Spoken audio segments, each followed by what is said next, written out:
Hello, this is LOius Hay, and today I want to share with you a secret. If you really want to be responsible for your life, then you've got to be responsible for your words. The things we say are extensions of our thoughts. Now, what is the first thing that you say to yourself in the morning when you wake up? And the second thing and the third thing? Most people say more or less the same thing all the time in the morning. How does that start your day? Is that a positive way to start your day? Or is it grumbling and complaining? Because if you grumble and complain and moan, and that's the sort of day you're going to have, you're setting yourself up for it. What's the last thought you think at night before you go to bed? So you're shaping your future. And are they power thoughts or are they poverty thoughts?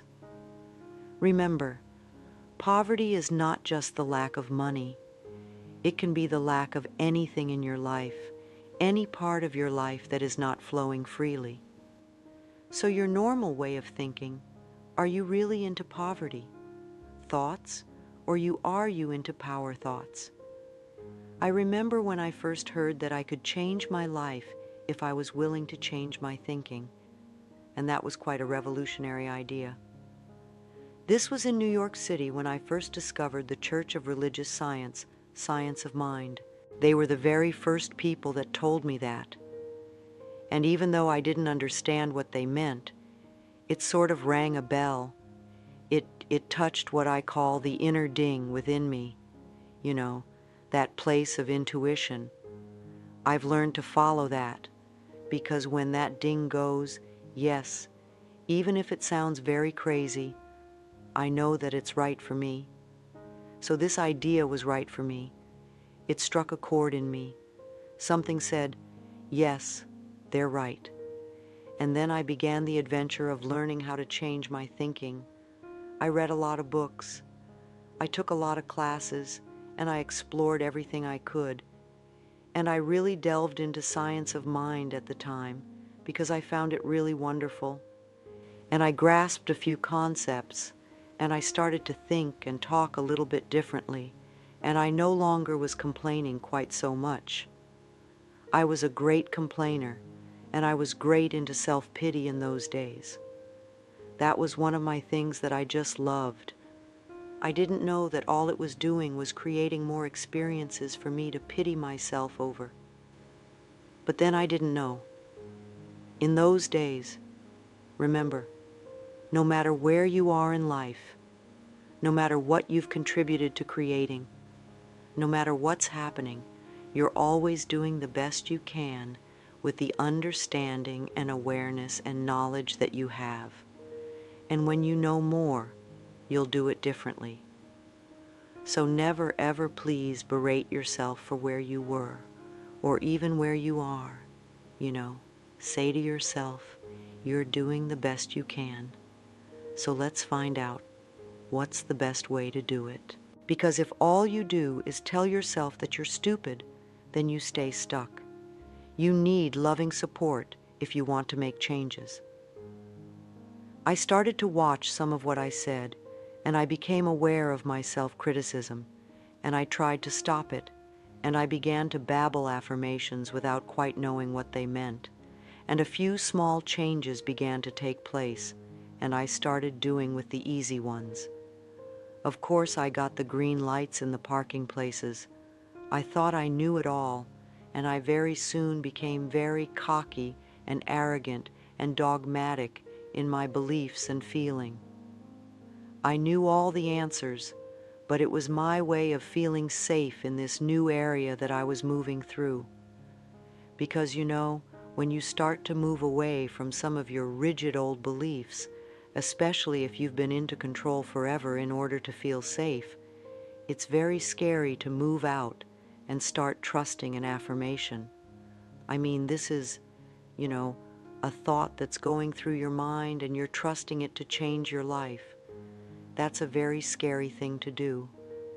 So I was grasping onto things, and yet it was a beginning. It was a beginning for me, and I still had a long way to go.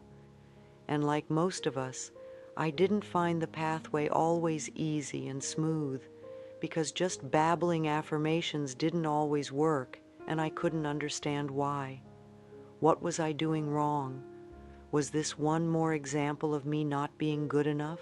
But my growing understanding enabled me to start the forgiveness process. You know, if you're walking down the street and somebody bumps into you and you whip around, you're very angry. How dare they do that? And then you see that the person is blind. The understanding that you have instantly dissolves that anger. And I think that when we can really begin to understand the childhood of the people who have done us wrong, it enables us to go almost beyond forgiveness and into understanding so that we can open the doors to our own heart. You see, people who have problems loving themselves are always people who are not willing to forgive because non-forgiveness shuts that door. And when you forgive and when you let go, not only does a huge weight drop over off your shoulders, but the doorway to your own self-love opens up. People will say, "Oh, such a load has dropped off." Well, of course, because you've been carrying this burden forever. Now, I'm not saying that we're condoning poor behavior, because we're not. We don't want to be in bondage ourselves. It is something that perhaps happened a long, long time ago. As my forgiveness of them grew, so did my willingness to forgive myself. Forgiveness of ourselves is enormously important. See, many of us grow up and we began hating our inner child for having had those experiences, and we do the same things to our inner child that they did to us. We just continue it. And that's very sad, because when we were children and other people may have been mistreating us, we didn't have options. But when we grow up and we are mistreating our own inner child, that's very sad and very, very tragic. And as I forgave myself, I began to trust myself to take care of me. When we don't trust life, or when we don't trust other people, it's really because we don't trust ourselves. We don't trust ourselves to take care of ourselves in a situation. So we say, "I'll never fall in love again," because I won't. I don't want to get hurt, or I will never let this happen. But what we're really saying is, "I don't trust you enough to take good care of me, so I'm going to stay away from everything." But I began to trust myself enough to take care of me, and I found it easier and easier to love myself. And my body was healing, and most of all, my heart was healing. Most of all, my heart was healing. You know, as Dr. Harrison says in that wonderful book, "Love your disease, forgiveness of both the self and the parents, or dropping the past," which is what you're doing cures more illness than antibiotics ever will. And he also says it takes a lot to stop children from loving their parents, but when they do, it takes even more for them to forgive. And therapy usually revolves around the willingness to forgive. When we won't forgive, when we won't let go, what we're really doing is binding ourselves to the past. And when you're stuck in the past, you cannot live in present time. And if you cannot live in present time, how are you going to create a glorious future? Because this stuff from the past just bounces over and creates more future stuff. Dr. Harrison with Love Your Disease and Bernie Siegel with Love, Medicine, and Miracles are both marvelous people. I quote them a lot because they're medical doctors who are into the spiritual way of looking at life and truly understand the connection of body, mind, and spirit. And it's interesting. Now I also discovered mirror work, and I did daily sessions in front of the mirror. 5 or 10 minutes or 20 minutes in the morning is wonderful, and you get better results if you can be consistent. All day long I thanked myself before I went to sleep. I thanked myself for what I had done during the day and knowing that I had done the best I could. And I affirmed that the healing process was taking place in my body while I slept, and that I'd awakened in the morning, bright and refreshed and feeling good in the morning. I'd awaken, and I'd thank everything I could think of, including myself and my body, and I'd know and affirm that this day would be a joy and a delight, and that I was willing to learn and to grow and to change. And I learned also that I could make changes without seeing myself as a bad person. Too many of us, we have to be wrong or bad in order to make a change. That's why we criticize ourselves so much. We think it's going to make a change, but it doesn't. When we can come from loving acceptance, then the changes come much easier. And we make a change because we want to improve the quality of our life, not because we're a bad person who has to be better. And it's a different way of looking at it. And when the doctor said I no longer had cancer in my body, I knew I'd made deep internal changes. You can't do inner work on yourself without improving the quality of our life. And that's what it's all about, really. We improve the quality of our life. We make peace with ourselves on an inner level, and we learn to love and accept who we are, and then life seems to flow much, much nicer. So what did this experience teach me personally? That I really had the power to change my life if I was willing to change my thinking. And as I worked with people, I really began to listen to what they said. I really began to hear the words, not just get the general drift. And after 10 minutes with a new client, I could tell exactly why they had a problem, because I could hear the words they were speaking. I could see how they were talking, and I knew that was contributing to their problem. And if they were talking and thinking that way, what was their self-talk like? It must be more and more of the same. Negative programming, poverty thinking, as I call it. And I really understood the saying that the subconscious mind has no sense of humor. This is important for us to know, because you cannot make a joke about yourself and just think, it doesn't mean anything if it's a put-down joke. Your subconscious mind accepts it as true. Your subconscious mind, or the universe, however you want to call it, accepts everything you say as truth for you, and it creates according to your beliefs. It's like God always says, yes, we have been given this infinite power of choice, and the universe backs up everything. And if you want to believe that you're a failure, and nobody loves you, and that you'll never amount to anything, and life is difficult, and you'll never have what you want, the universe loves you enough to give you what you declare. You have unlimited choice. And if you choose these poverty concepts and beliefs, then it's assumed that that's what you want, and that's what you'll get, and will continue to get, until you're willing to change your thoughts and make other choices. We're never stuck, because we can always think another thought. Billions and billions of thoughts to choose from. I remember when I used to work with clients privately, I would hear them arguing so much for their limitations. They would always want me to know that they were stuck because this or this or this or whatever. But, if we believe that we're stuck, if we accept that we're stuck, then we are stuck. We get to be stuck because our belief is being fulfilled.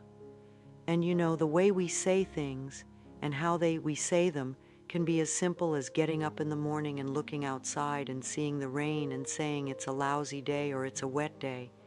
It's totally different approach. And yet the rain is still there. The rain isn't going to make it any different. It's how you approach it. So notice how happy, joyous people usually have very nice lives. And notice how lonely, unhappy, poor, ill people often talk. How do they have a tendency to talk? What words do they use? And what have they accepted as the truth for themselves? How do they describe themselves? How do they describe their work, their lives, their relationships? What do they look forward to? What have they accepted as truth for them? And please don't run around telling perfect strangers that they're ruining their lives, and don't do it with your friends or family either, because it's not going to be appreciated. But use this information to begin to make connections that you can apply to yourself, because it's your life you want to change. Are you willing to change your life by changing your thinking? Because even on the smallest level, if you change your thinking and the way you talk, your experiences are going to change. Are you willing to change yourself? Talk into positive affirmations. Now remember, an affirmation is really anything we say or think. A lot of what we normally say and think is quite negative, and it doesn't create good experiences for ourselves. We have to retrain our thinking and speaking into positive patterns if we're going to get good results. When we talk about doing affirmations, we really mean to make a positive statement about something we want to eliminate from our life or something we want to create in our lives. And too often we say things like, "I don't want this in my life anymore." But that doesn't give us a clear picture. We don't state clearly what we do want. Just say, I don't want to be sick anymore. Doesn't give your subconscious mind a clear picture of the health you'd really like.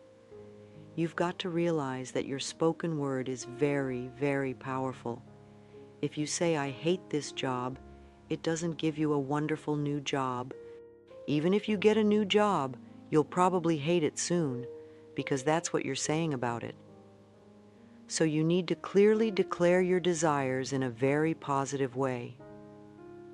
Think for a moment, what is it you really want right now? What is it you want today in your life?